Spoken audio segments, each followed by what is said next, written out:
जय हिंद साथियों, स्वागत है आपका मिस्टर एग्रीकल्चर एकेडमी के ऑनलाइन प्लेटफॉर्म पे। तो साथियों, जो अपन ने सीरीज स्टार्ट कर रखी थी, अपन बात कर रहे थे भेड़ की नस्लों की। और आज अपन बात करें, लास्ट तो सेशन पढ़ चुके हैं अपन इनकी कुछ बेसिक बातों के बारे में। और दूसरा अपन ने बात की थी भारतीय नस्लों के बारे में, जिसमें आपको याद हो तो अपन ने मारवाड़ी पढ़ा था, जैसलमेरी पढ़ा था, चोकला पढ़ के गए थे, मालपुरा पढ़ के गए थे, पुंगल पढ़ के गए थे। तो वो बातें की थी अपन ने। तो साथियों, आज जो बात करेंगे अपन, वो भेड़ों की विदेशी नस्लें और उसके साथ साथ बात करेंगे अपन इसकी संकर नस्लें। आपको ज्ञात हो साथियों, जो अभी रिसेंटली आपका डब्ल्यू का एग्जाम हुआ था, उसके अंतर्गत यहां से क्वेश्चन पूछा गया था। और सिंपल सी भाषा में उसने क्वेश्चन पूछा था। उसने ये पूछा था, एक अपन इसके संकर नस्ल पढ़ेंगे और उसका यही पूछा था भी, ये जो नस्ल है ये कितने प्रजातियों से मिलकर बनी है, मतलब जो इसका क्रॉस रह जाता है उसमें कितनों ने भाग लिया था। तो उसी के साथ साथ आज अपन जो इसकी तीनों संकर किस्में रह जाती हैं उनकी भी चर्चा करेंगे। और साथ के साथ और क्या नए क्वेश्चन बन सकते हैं, क्या आपके लिए महत्वपूर्ण रहने वाला है, उसकी भी बात करेंगे साथ। तो चलिए साथियों, आज की क्लास स्टार्ट करते हैं भेड़ की नस्लों की अपन। तो सबसे पहले अपन बात करते हैं सोनारी की। किसकी साथियों? सोनारी नस्ल की बात करेंगे अपन। तो जो सोनारी नस्ल रह जाती है उसके संदर्भ में बात करते हैं। एक तो सोनारी नस्ल आपकी क्या है, ये भारतीय नस्ल ही मानी जाती है। इसीलिए कह रहे हैं अपन क्योंकि इसका मूल स्थान यानी कि इसका ओरिजिन ऑफ पैलेस, उत्पत्ति स्थान क्या रह जाता है, मेवाड़ क्षेत्र रह जाता है। और स्पेशली बात करूं तो उदयपुर के क्षेत्र के आसपास आपकी ये नस्ल मिल जाती है। इससे संबंधित आपसे क्वेश्चन पूछा जाता है भी, निम्नलिखित में से कौन सी नस्ल रह जाती है जो दक्षिण राजस्थान में पाई जाती है। तो दक्षिण राजस्थान के अंतर्गत आपकी सोनारी जो रह जाती है वो सबसे प्रमुख नस्ल रह जाती है। प्रमुख इसलिए बोल रहा हूं क्योंकि भेड़ों के संदर्भ में अपन बात करके आए थे। एक तो बात याद रखना, भेड़ों के संदर्भ में अपन ने बात की थी भी, राजस्थान को भेड़ों का घर कहा जाता है। और जब अपन उपनाम पढ़ रहे थे तो आपने एक तो परजीवियों का म्यूजियम पढ़ा था, और उसके साथ साथ साथियों एक नाम अपन ने और पढ़ा था, गरीब आदमी का मोबाइल बैंक। यानी कि मोबाइल बैंक इसलिए कह रहे थे भी, उनका प्रोडक्शन से भी अपन को आर्थिक मदद होती है, मांस के उत्पादन से भी बात करते हैं, और तीसरा दूध उत्पादन के उद्देश्य से भी इसको पाला जाता है, या वहां से भी अपन को क्या ये आर्थिक मदद पहुंचाती है। तो इसीलिए मोबाइल बैंक कह रहे थे।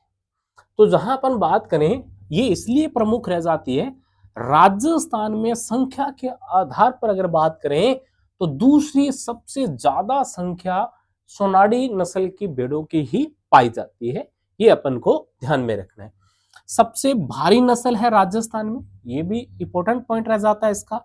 और जहां तक इसके रंग की बात करें तो गहरा भूरा रह जाता है साथियों, चेहरा सफेद रह जाता है और कान लंबे।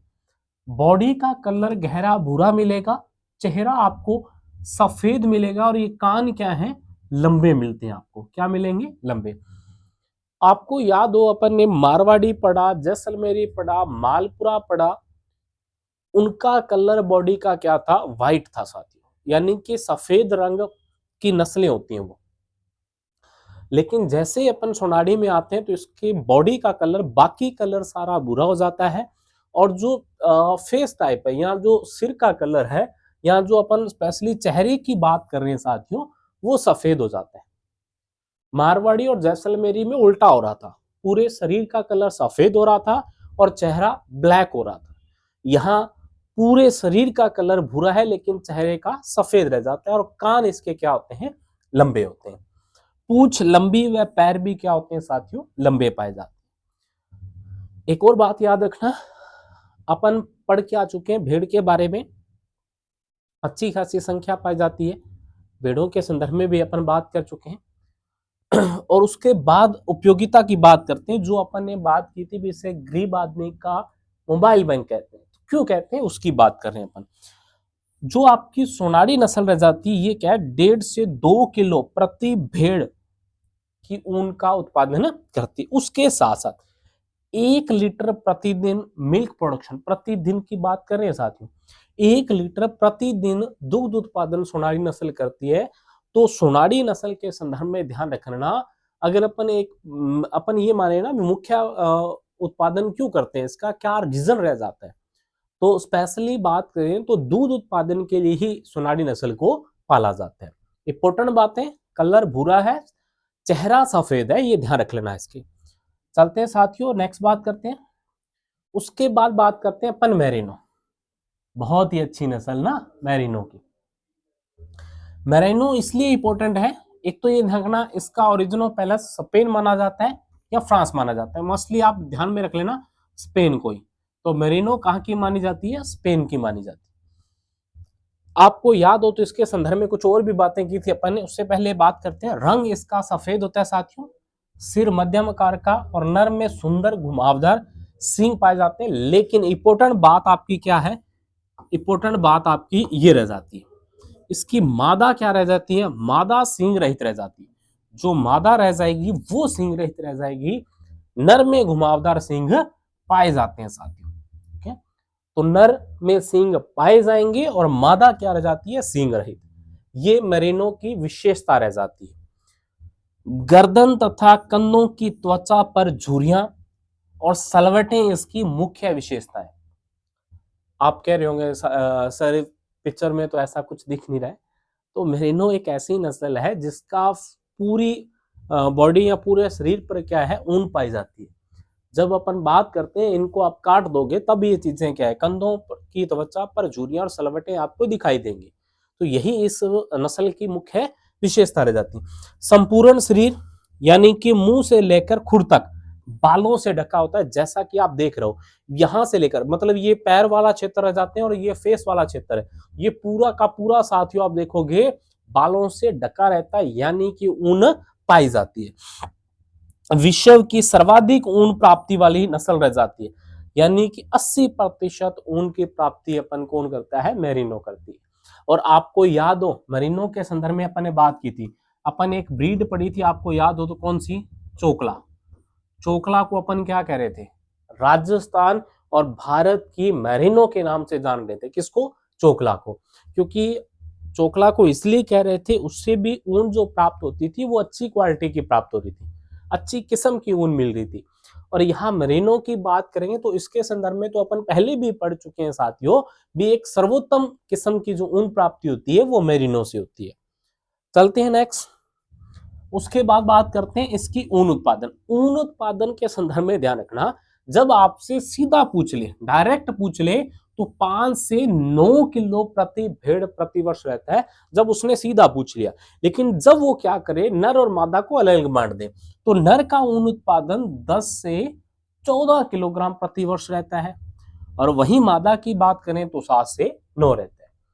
लेकिन जब एक ही डाटा पूछ ले आपसे, तो 5 से 9 केजी बताना है आपको। ठीक है, नर व मादा में अलग अलग करेगा, तब नर का 10 से 14 और मादा का 7 से 9 रहता है। नहीं तो अपन किस पे जाएंगे, 5 से 9 पे जाएंगे, और यही ज्यादातर क्वेश्चन पूछा जा चुका है। भेड़ों में सबसे उत्तम ऊन इसी नस्ल की होती है, मेरिनो की होती है, ये ध्यान रख लेना। ये था, और नर और मादा में कुछ अपन अलग अलग भी पढ़ेंगे। इसमें क्या बात की थी, ये स्पेन की नस्ल जो रह जाती है मेरिनो, इसके जो नर होते हैं, नर के अंतर्गत बात करते हैं घुमावदार सींग पाए जाते हैं, और मादा क्या होती है, सींग रहित होती है, ये भी इसकी विशेषता है। फिर बात की थी अपन ने कंधे और उस पे जो त्वचा होती है, झुर्रियां पाई जाती हैं, सलवटें पाई जाती है, ये वहां बात की थी अपन ने। उसके बाद बात करते हैं कराकुल। कराकुल से संबंधित आप ध्यान रखना, बहुत इंपॉर्टेंट क्वेश्चन बनता है इसका ओरिजिन पैलेस क्या रह जाता है, मध्य एशिया। एग्रीकल्चर के इतिहास में बात करें तो इस ब्रीड से 2% इंपॉर्टेंट बनते हैं। या बात करूं मैं, 2 ही इंपॉर्टेंट लाइनें रह जाती हैं, और दोनों ही लाइनों से आपके कंपटीशन एग्जाम में क्वेश्चन पूछा जा चुका है। पहली लाइन क्या है साथियों, कराकुल का मूल स्थान क्या रहता है, मध्य एशिया। ये भी प्रश्न आपका पूछा जा चुका है कृषि प्रवेशक के एग्जाम के अंतर्गत। ठीक है, फिर वही बात सेम ही अपन मेरिनो वाली, नर में सींग पाए जाते हैं और मादा क्या होती है, सींग रहित होती है। मध्यम आकार की नस्ल है, शरीर का रंग भूरा और गठीला होता है, खास तौर से पैल्ट के लिए पाली जाती है। पैल्ट क्या होता है साथ, पैल्ट क्या होता है, जब पैल्ट का मतलब क्या होता है, छोटी अवस्था के अंतर्गत इनके जो भेड़ों के बच्चे होते हैं उन्हें मारकर एक घुंघराली ऊन पैदा की जाती है, प्राप्त की जाती है, वो पैल्ट होती है। पैल्ट का मतलब अगर अपन बात करें, ऊन के साथ बॉडी की अपर लेयर को भी साथ में ले जाया जाता है, उतारा जाता है, वो पैल्ट होता है। तो यहाँ याद रख लेना कि क्या किया जाता है, छोटी अवस्था में भेड़ों के बच्चों को मारकर उनसे घुंघराली ऊन प्राप्त की जाती है, जिसे अपन पैल्ट कहते हैं। तो आपसे ये सीधा सीधा ही क्वेश्चन पूछा जाता है, पैल्ट उत्पादन के लिए कौन सी नस्ल पाली जाती है, तो कौन सी है, कराकुल। कहाँ की है, मध्य एशिया की रह जाती है। मोस्टली मांस हेतु उपयुक्त नस्ल रह जाती है और इसका ऊन उत्पादन जो रह जाता है वो 4 से 5 किलो प्रति भेड़ प्रति वर्ष रह जाता है। ही अपन को कराकुल के संदर्भ में ध्यान रखना है। क्या क्या बातें हैं, कराकुल का उत्पत्ति स्थान मध्य एशिया रह जाएगा, सबसे इंपॉर्टेंट बात है मध्य एशिया इसका क्या रह जाता है, मध्य एशिया इसका ओरिजिन पैलेस रह जाता है। उसके बाद पैल्ट के लिए पाली जाती है, और पैल्ट मैं बता चुका हूं, छोटे बच्चों को मारकर जो ऊन प्राप्त की जाती है, जो घुंघराली ऊन प्राप्त की जाती है, उसे पैल्ट कहते हैं। चलिए साथियों, नेक्स्ट बात करते हैं संकर नस्लों की। अब संकर नस्लों के संदर्भ में अपन बात करेंगे तो भेड़ों की 3 पढ़ते हैं अपन संकर नस्लें। कितनी पढ़ेंगे, 3। एक तो आपकी कौन सी रह जाती है, अविवस्त्र रह जाती है। कौन सी रह जाती है, अविवस्त्र रह जाती है। एक अपन बात करेंगे अविकालीन रह जाती है। कौन सी रह जाती है, अविकालीन रह जाती है। और एक अविशान रह जाती है। कौन सी रह जाती है, अविशान रह जाती है।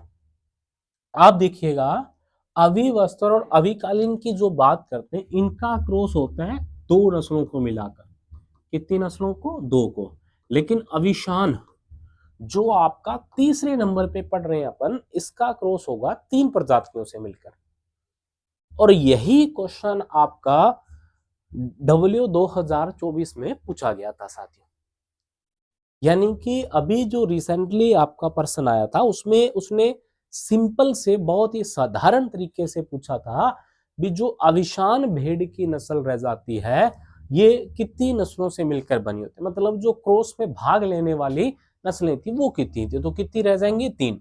तो याद रखना है अपन को, अविवस्त्र में 2 है, अविकालीन में 2 है, लेकिन अविशान में क्या रह जाती हैं, 3 रह जाती हैं। अब चलते हैं अपन अविवस्त्र की बात करते हैं।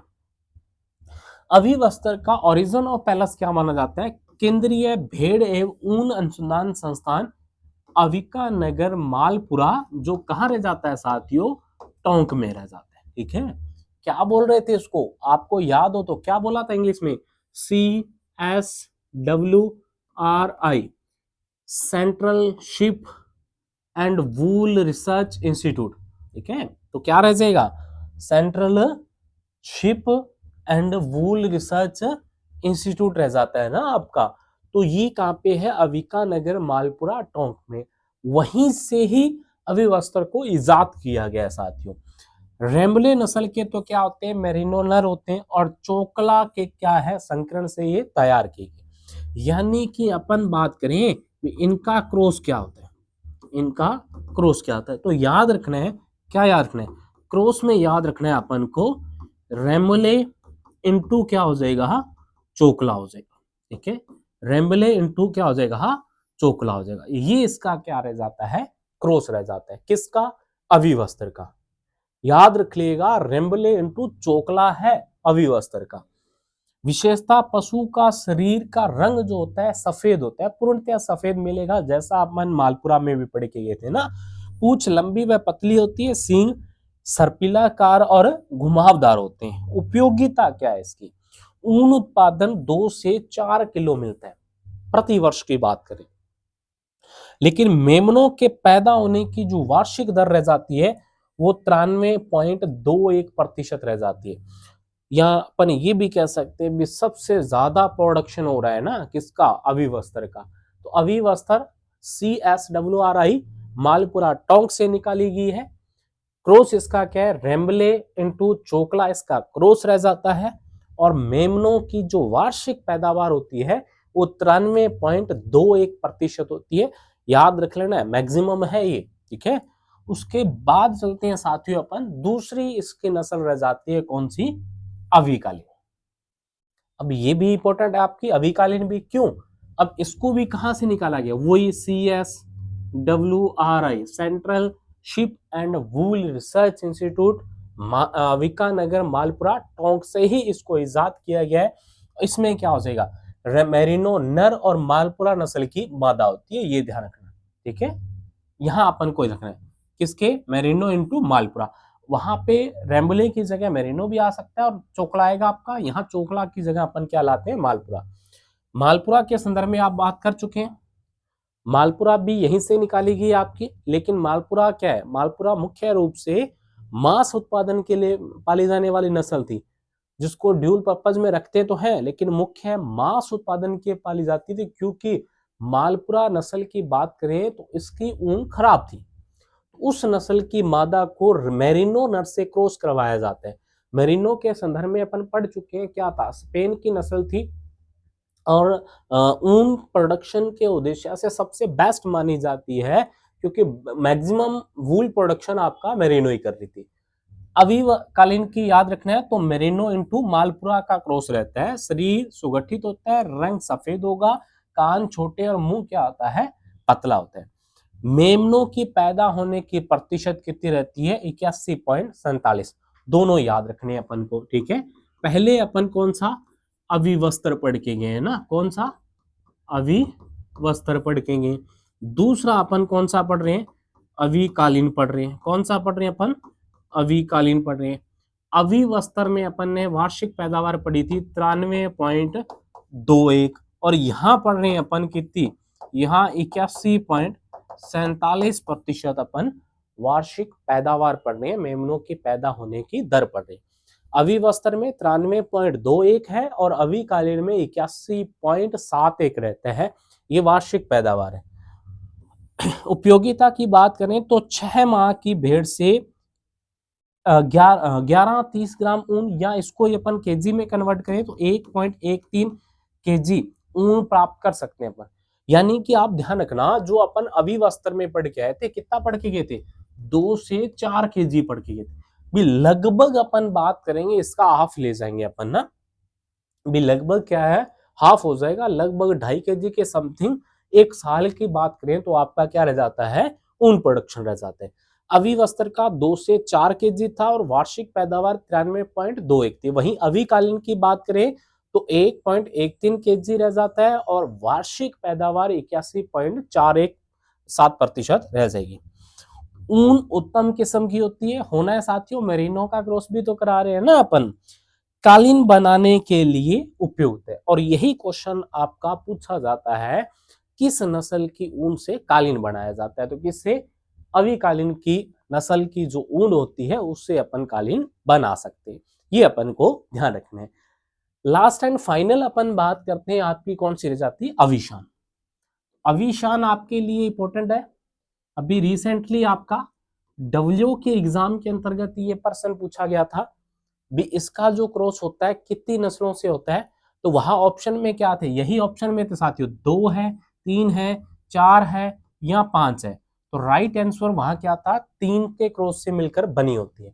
ये भी कहां से है? CSWRI से ही विकसित है, central sheep and wool research institute Malpura Tonk के अंतर्गत आपका रह जाता है ना। 3 नस्लों के संकरण से विकसित है। कौन सी रह जाती है 3 नस्लें? वो गैरोल रह जाती है, मालपुरा रह जाती है और पाटनवाड़ी। और इसमें भी बात करें तो पाटनवाड़ी का सबसे बड़ा योगदान है ना, 50% आपकी पाटनवाड़ी रह जाती है। और फिर गैरोल और मालपुरा, इन तीनों के क्रॉस से मिलकर क्या बनी है? अविशान। तो कितनी नस्लों का क्रॉस रह जाती है अविशान? 3 नस्लों का क्रॉस रह जाती है। ये अपन को अविशान के अंतर्गत ध्यान रखना है, याद रह जाएगा साथियों। तो ये आपकी विदेशी और संकर नस्लें रह जाती हैं। विदेशी के अंतर्गत मैक्सिमम अपन को ध्यान देना है तो मेरिनो पे ही ध्यान देना है। मेरिनो जो स्पेन की रह जाती है, बेस्ट क्वालिटी की वूल प्रोडक्शन करती है आपकी। और कराकुल के संदर्भ में 2 बातें मुख्य रूप से ध्यान रखनी है। कौन सी साथियों? एक तो उसका origin of palace Madhya Asia रह जाता है, और एक पैल्ट प्रोडक्शन के लिए पाली जाती है। ये ध्यान रखना था। स्टार्टिंग में अपन सोनाड़ी पढ़ के गए तो उसके संदर्भ में ध्यान रखना, वो दक्षिण राजस्थान यानी कि मेवाड़ एरिया की नस्ल रह जाती है, मुख्य रूप से दुग्ध उत्पादन के लिए पाली जाती है। संकर 3 पढ़ी है अपन ने, अवि अस्तर पढ़ी है, अविकालीन पढ़ी है और अविशान पढ़ी है। अविशान मुख्य रूप से ध्यान रख लेना, इन तीनों ही संकर नस्लों को कहां से इजाद किया गया है? CSWRI यानी कि central sheep and wool research institute, Avika Nagar, Malpura, Tonk से ही विकसित किया गया है। और इनमें से जो अविशान रह जाती है वो 3 प्रजातियों से मिलकर बनी है, और यही क्वेश्चन आपका लास्ट W एग्जाम में पूछा गया था। ध्यान रह जाएगा साथियों। तो इतनी बातें अपन को ध्यान रखनी है। मिलते हैं अपन नई क्लास में नए सेशन के साथ। तब तक आप अच्छे से अपने नोट्स बना लीजिएगा और क्लास को ज्यादा से ज्यादा अपने सहपाठियों के साथ शेयर कर दीजिएगा। बहुत बहुत धन्यवाद।